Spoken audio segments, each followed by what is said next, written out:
Universal credit is a new benefit which has been introduced over the last few years. It's going to replace a job seekers allowance, tax credits, income support, employment support allowance and housing benefit, and it will roll all of those payments into one monthly payment for people, which means that they'll be responsible for paying their own rent.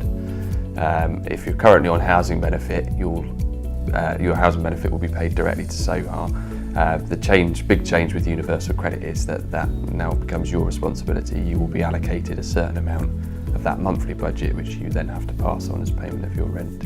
When you've made a claim for Universal Credit, the Department of Works and Pensions may apply the 7 waiting days to your claim. The important thing that you need to remember is, if you have been claiming certain benefits before you applied for Universal Credit, the 7 waiting days should not be applied to your claim. It's important to remember that you won't receive any money for 6 weeks after you first make your claim for Universal Credit, so you need to make sure that you're ready to budget for that 6 weeks.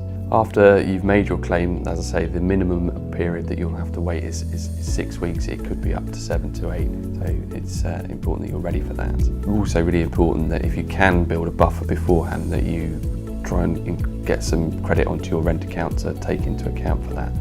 After the initial 6 weeks is up, the amount that you'll get will only be equivalent to 1 month's rent, so you could find yourself 2 weeks in arrears straight away through no fault of your own. So if you can build up a buffer on your rent account, it's the best thing you can do. If you feel that you will experience some difficulties, financial difficulties for the 6 weeks, it is important that you discuss that with the Department of Works and Pensions when you have your first interview, and you could request what's referred to as the advance payment.